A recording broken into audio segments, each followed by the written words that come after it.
Hey Maker, do you wish you could spend less time editing your product photos? It all starts with better lighting. Lighting is everything when it comes to getting the best results straight from your camera. But even with great lighting, some edits are still essential to make your product photos look polished and professional. In this video, I'll walk you through 5 quick edits every seller should be making that will improve your product photos for Etsy, Shopify, or any online shop. If this is your first time joining me, hey, I'm Christina Nicole, product photography coach for makers. If your lighting setup isn't right, your photos will suffer and you'll end up relying on heavy editing to fix issues that could have been avoided in the first place. If lighting has been a struggle for you, I've got something that will help. My live 5-day challenge, Light, is opening for enrollment soon.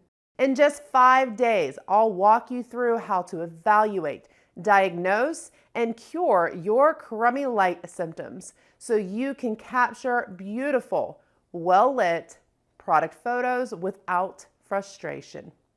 Click up here or grab the link in the description below to get on the wait list now to be the first to know when enrollment opens. I put a high focus on getting the best quality straight from the camera, but that doesn't eliminate the need for editing.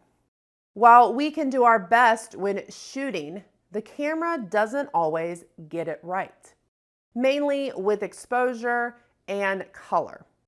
And as a product-based business selling online, product color accuracy is important. Additionally, editing helps keep your product photos consistent, especially when using natural light. This is important for quality purposes and for brand cohesion. Perception is a tricky thing.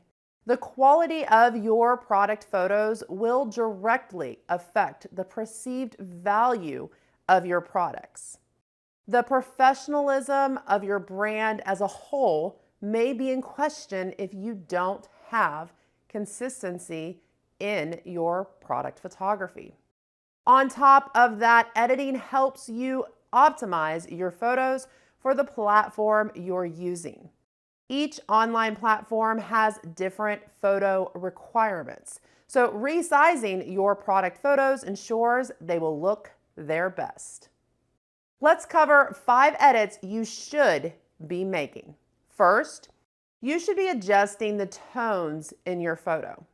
The term tone in photography refers to the brightness or color in the photo, ranging from solid black to pure white. The camera tends to mute these tones. While you can use a generic auto slider to adjust brightness, this type of tool will increase or decrease all the tones in a photo. To get the best results, I recommend using a tool called Curves to adjust your tones. Curves allows you to more selectively adjust the dark and light tones in a photo, helping to create more contrast between the lights and darks for better accuracy. Second, you should be correcting the colors in your photos so that you can accurately depict the color of your product. This is a critical step. I recommend starting with a white balance option. White balance will allow you to adjust the temperature of your photo. You can use the slider to make your image look cooler or warmer. 2 goals here. You want your whites looking white and your product color closer to true color. Typically, you will also have a tint option within white balance. You won't always use this option, but if you notice your photo has a slight color cast of green or pink, you can use the slider to make your image more green or more pink.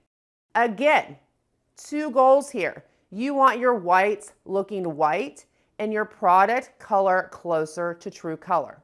Saturation is another adjustment that you may use often, especially when shooting with a smartphone.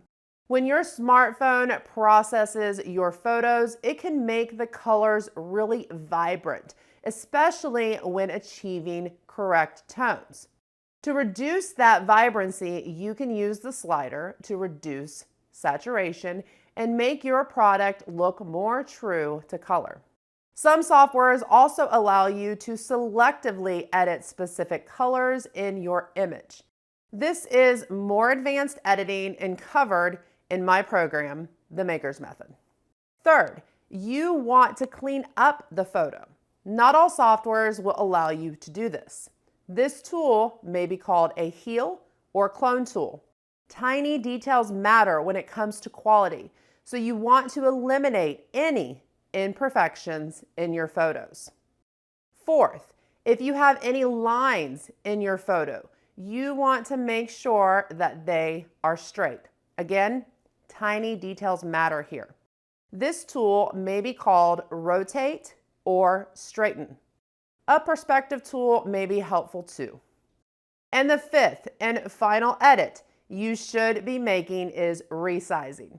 Each online platform has different photo requirements. So resizing your product photos ensures they will look their best and your product won't get cut out of the photo.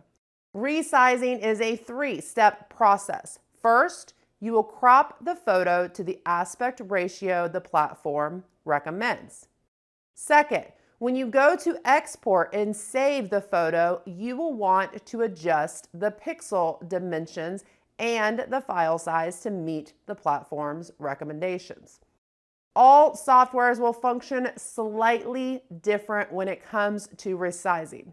The biggest takeaway right now is understanding that there are 3 components to resizing and you need to address them all.